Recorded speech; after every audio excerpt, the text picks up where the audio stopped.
देखिए, राहुल गांधी जी जो है वो टूरिस्ट है, प्रवासी है, वो जगह बदलते रहते हैं।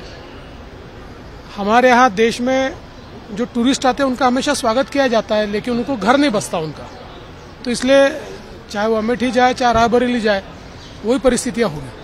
मतदानाच्या आकडेवारीमध्ये तफावत असल्याचा आरोप केला जातो, जी निवडणूक आयोगाकडून जाहीर करण्यात आलेली आहे त्याच्यामध्ये तफावत असल्याची इतकं ट्रान्सपरंट आहे सगळ्या गोष्टी। आत्तापासून हारल्यावर काय काय बोलता येईल या संदर्भातले बहाणे शोधणं चाललेलं आहे। ईव्हीएमचा इश्यू झाला, तो सुप्रीम कोर्टाने निकाली काढून टाकला, म्हणून आता आकडेवारीतल्या तफावतीचा विषय चाललेला आहे। खरं म्हणजे मला असं वाटतं, असा रोंटीचा गेम खेळण्यापेक्षा लोकांमध्ये गेलं पाहिजे। अर्थात जोरदार म्हणजे प्रत्युत्तर देणार आहेत मोदींच्या या सभेला। नाही, अतिशय आनंद आहे।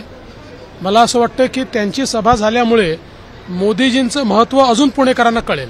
सर, काल पंतप्रधान नरेंद्र मोदींनी TV9ला इंटरव्ह्यू दिला, ज्यामध्ये त्यांनी म्हटलं की उद्धव ठाकरे काही माझे शत्रू नाही आहेत, जेव्हा कधी ते अडचण येतील तर त्यांच्यासाठी मी पहिला असेल तो धावून करणार। याचा अर्थ कुठेतरी भाजपच्या शिवसेनेसाठी तुम्ही पूर्ण त्यांचा इंटरव्ह्यू ऐकला असेल तर त्यांनी सांगितलं ते माझे व्यक्तिगत शत्रू नाहीत।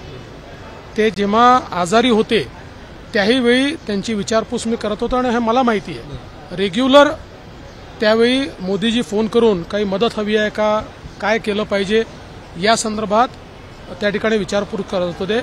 मोदीजींनी आम्हाला एकच गोष्ट शिकवली आहे, राजकारणामध्ये वैयक्तिक शत्रू कोणी नाही आहे, आपले राजकीय विरोधक आहेत। मोदीजींनी त्याच तुमच्याच इंटरव्ह्यूमध्ये पुढे सांगितलेलं आहे की त्यांनी राजकीय विचार बाळासाहेबांचे त्यागलेले आहेत आणि त्याच्यामुळे त्यांच्यासोबत जाण्याचा काही विषयच नाही। यावरच संजय राऊत म्हणतात की बहुमत मिळत नसल्यामुळे अशा पद्धतीने मोदींकडून। कोण संजय राऊत, कोण आहेत ते? असले प्रश्न प्रवक्त्यांना विचारत जा। सर, अमेठीतून पुन्हा एकदा मराठीतनं अमेठी झाला की तुम्हाला निश्चित असं आहे की राहुल गांधीजी हे टुरिस्ट आहेत, ते प्रवासी आहेत, ते वेगवेगळ्या ठिकाणी प्रवास करत असतात।